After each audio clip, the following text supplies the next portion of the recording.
90s when we were rolling a little bit here. We had the Dome Patrol, Right. you know. And I know you've studied the history of the guys. The vaunted, you know. I mean, Ricky Jackson, Vaughn Johnson, Sam Mills, and Pat Swilling. Doesn't get much better at the linebacking position. I'm 20 sacks behind Ricky. I passed up Pat. And you're going to be up there in that Ring of Honor, man, next to all of us. That's going to happen, bro. You know? Yeah, it's gonna. Only thing I really want to happen is the Super Bowl, but I hear you. Look, that's all. Oh, man. Okay, so if you're wondering what you're just listening to, that is from the Great Dane Nation. GDN, the Great Dane Nation podcast, presented by Vegas Insider. It's a new weekly podcast from Hall of Fame kicker Morten Andersen, a.k.a. the Great Dane. Interviews some of the biggest names. Who he was talking to right there was Saints All-Pro defensive end Cam Jordan, two legends of the game. Literally two all-decade member teams chopping it up there. Morten, of course, made not one but two NFL All-Decade teams. He is the kicker on both the 80s and the 90s team, which is insane. Again, go ahead, check out the Great Dane Nation podcast. That's on Apple, Spotify, wherever you get your podcasts. It's also on YouTube at youtube.com/Vegas Insider TV. Morten, what's up, man? What's going on? Hey, good morning, T-Bob. Good morning, guys. Thanks for having me on. It's always fun to talk to you, T-Bob, your dad, of course, Bobby over in New Orleans, and I had a great time with Cam Jordan.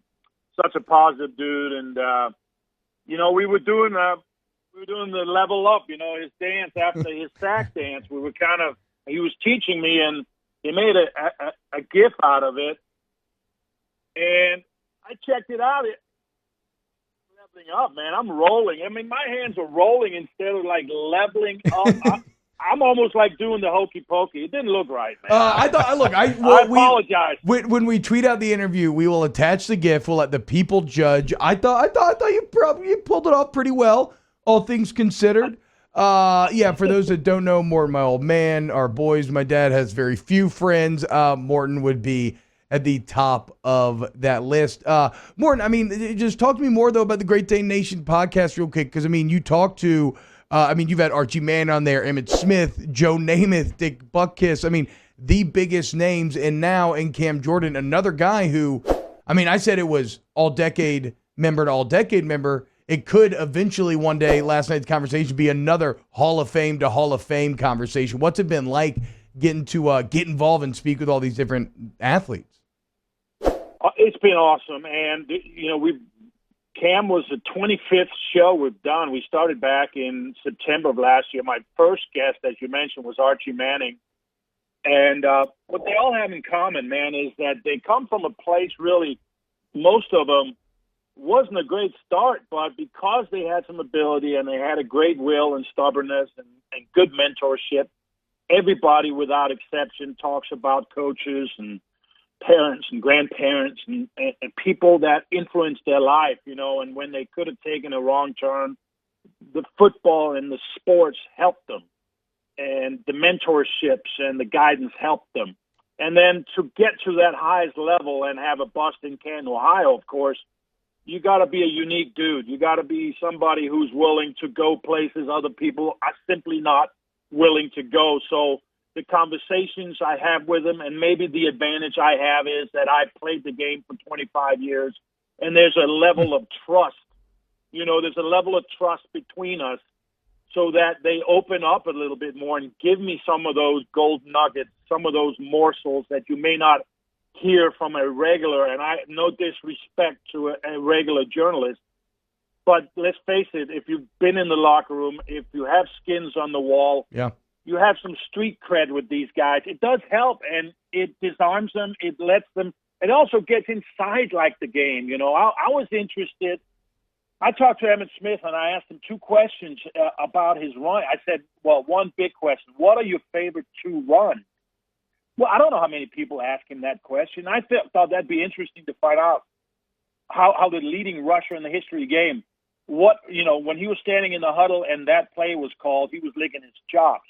It was a stretch run, basically just like a stretch. And then off the stretch, it was a cutback. And he loved those two. And he had those big offensive linemen in Dallas, So things like that, information like that is fun to get. And, I think they genuinely kind of we like to, I enjoy it. And I think most of the guys have really enjoyed it. Morten, what's it like to watch what the Saints have been able to do over the last 15, 16 years? Because obviously, look, you were part of some of those successful Saints teams, the Dome Patrol, as you mentioned, as we were coming in. And that was a big deal for New Orleans, really the first time you had real success. And now they've been able to do it over the last 15, 16 years. Look, I'm a former Charger. There's not a lot of 15, 16-year runs that we can go to in our franchise history, but the Saints have been able to do it. What's it like kind of watching that play out? It's been awesome. We in the 80s and 90s, we hung our hat a lot on our defense. And you mentioned the Dome Patrol, those 4 great linebackers in our defense and ball control offense. And then we kicked a lot of field goals. We won. Yeah. We 3-pointed them to death for a while there. So that was then. This is now with a great offense. And the difference is Drew Brees and Sean Payton. Let's just, call it like it is completely. And being able to get Drew, Miami didn't want him, and thank God that New Orleans and Sean saw in Drew what we knew we have now. I mean, and he's had an unbelievable run in New Orleans, and so the shift became much more offensive, right? Much more offensively oriented, and with Sean's ability to creatively game plan and use the weapons that he has, and then they drafted really well and got some great players in the draft, and the Kamara and on and on and on. Cam, obviously, and lots of players that have played at a really high level. So to see that transformation couldn't happen to a better team and a better city. And the disappointment, I talked to Cam about this, was, hey, why didn't we, with the talent we had, go deeper in the playoffs the last 4 years? We had exits that were very, very distasteful. And he kind of, in a roundabout way, I think, challenged his team and said, listen, he started mentioning all the defensive guys on the team, what they do on and off the field and their strengths, and kind of left it hanging there like, we're too good to let it go. We're too good. And our window's still there. Now, I know Drew's probably done, but there's enough there around whoever's going to play the quarterback position, whether it's Jameis Winston or Taysom Hill or somebody else. There's enough there offensively that you're going to be really good and competing for the division title every year. Yeah, and I mean, to that point, 8-1 the last 2 years without Drew Brees, which is very impressive in its own right. But Morten, that was one of the craziest answers from the pod that, again, people should absolutely go and check out. The Great Dane Nation Podcast presented by Vegas Insider. You can find it wherever you find your podcast.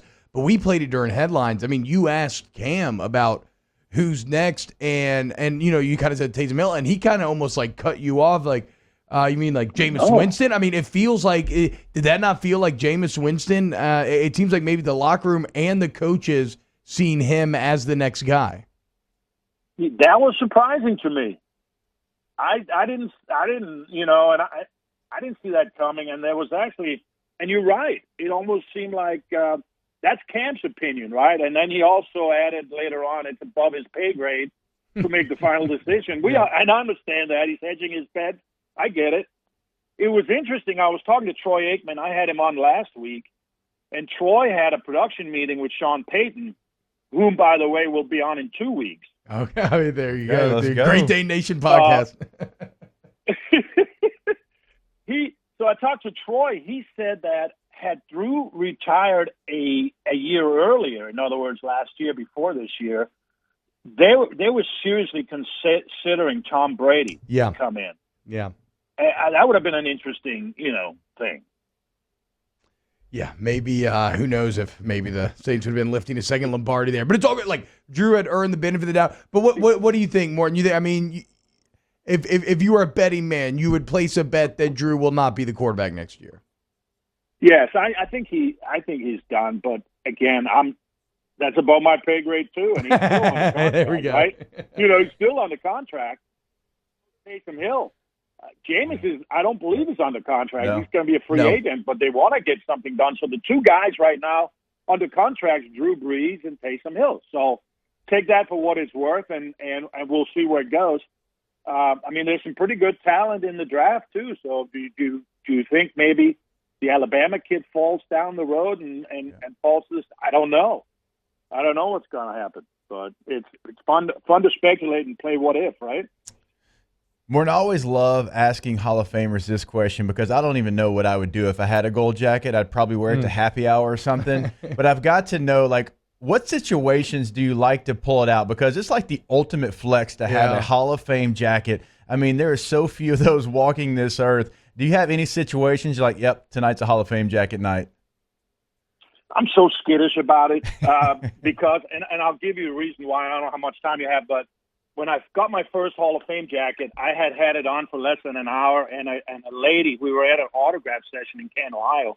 She had a Sharpie, and she poked me right in the lapel. What? So right off the bat, brand new Hall of Fame jacket. Now I got a black marker, very visible on the chest of it.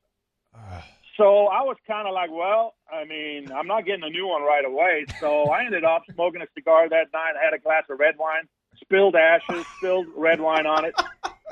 So that jacket was pretty much gone. So I got a new one. I got a second jacket.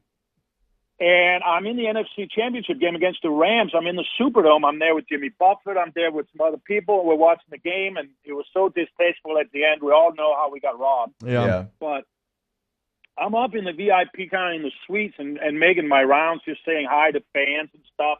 I walked by one of these corporate signs on the wall and had a metal frame, and I ripped a 2-inch gash in my right shoulder. Buffett is like, man, I can fix that with super glue. I'm like, I'm good, let's leave that alone. So now this thing is flapping. So now I got to get a third jacket. So about a month ago, I got my third jacket. And they're like, it's Hagar. Hagar does the jackets. Yeah. So, okay, this is it, man. No more jackets. So to answer your question, I do wear it like if there's official Hall of Fame business, right, or, if there's a big reason to do it, or a charity or a payday, if you will, then I wear that thing. But otherwise, if I have to flex in front of my kids, I might put it on with the boxers and say, hey, son, you have a gold jacket? You know what I'm saying? Absolutely. That might be the best way to use it. How old is Seabass now?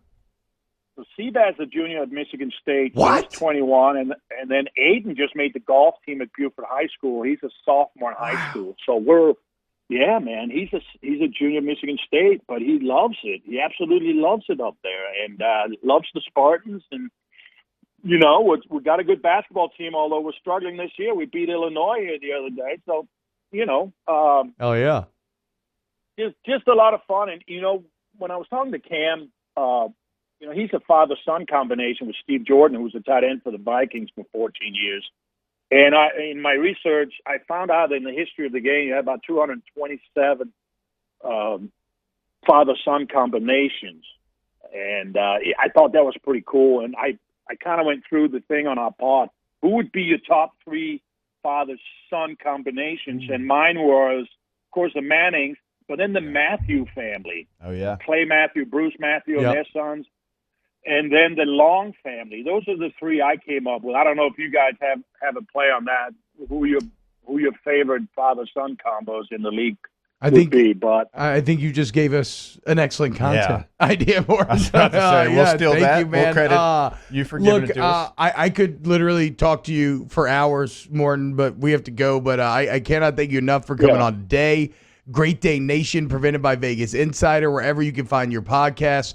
Again, youtube.com/Vegas Insider TV. The Cam Jordan episode is up now, Morten?